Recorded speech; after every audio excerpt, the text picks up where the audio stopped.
quand même préciser que moi j'ai de la chance, je suis au Secours catholique depuis 38 ans et 30 ans sur Pénars. Et c'est parce que j'étais au Secours catholique que j'ai rencontré à domicile des personnes qui me parlaient de leur foi, où j'en étais. Pas beaucoup, ça représente, on avait fait le calcul, ça représente 1,86% des personnes rencontrées, donc c'est pas beaucoup.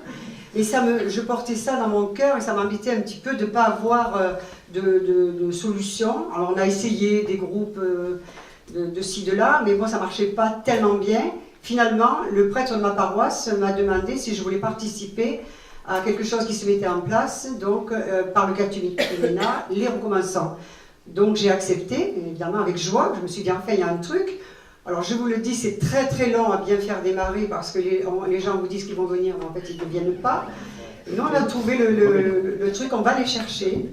Et aujourd'hui je suis même embêtée parce qu'il y a 26 personnes et ça fait trop.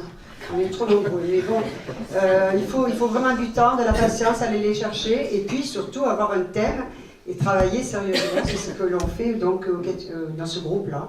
Donc on se retrouve tous les mois et comme tu l'as très bien dit, on essaie d'étudier. Là, pendant 3 ans, on a travaillé sur Luc. Voilà.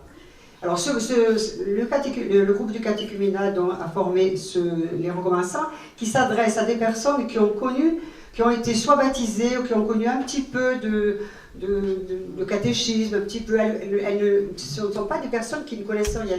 Elles connaissent déjà un petit peu quelque chose, mais soit par un divorce, souvent, c'est le divorce, quelqu'un qui est mort dans la famille, ou tout simplement la vie, les ennuis de la vie, ont quitté la pratique et puis pensent qu'elles ne sont pas dignes d'y revenir.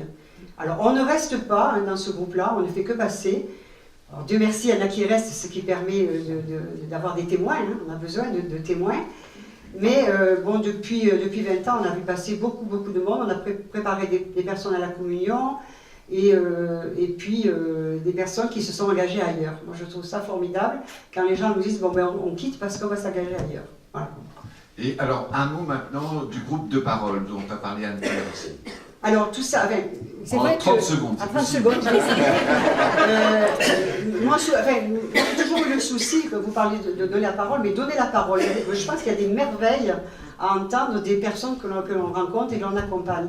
Alors on avait inventé, surtout pour des femmes battues, des sorties avec le prêtre toujours de ma paroisse. Le prêtre me suivait assez. Et on s'est rendu compte qu'il y avait des gens qui avaient envie donc, de partager la parole du Christ, et puis d'autres qui avaient simplement envie de parler. Donc on a un petit peu soumis ça à notre responsable du Secours catholique. Il y a une équipe qui s'est mise en place au centre-ville, donc qui continue à fonctionner, qui a fêté ses 10 ans. Et puis nous on se disait, zut, on a des gens sur Pénars qui ne peuvent pas se déplacer, qui ne peuvent pas prendre le bus, qui ne peuvent pas se déplacer, on n'a pas assez de véhicules. Donc, et ça, on le faisait sur place. Alors, voilà, on a redemandé à notre responsable du secours la possibilité de créer un groupe. Et ce groupe existe maintenant depuis 7 ans. Et on se retrouve là aussi tous les mois avec des personnes qui viennent de tous azimuts, hein, qui viennent pour partager la parole. Et c'est encore une découverte de merveille. Moi, je dis ceux qui peuvent le faire, faites-le, allez-y, c'est sympa, c'est gai, et puis on rencontre des gens formidables.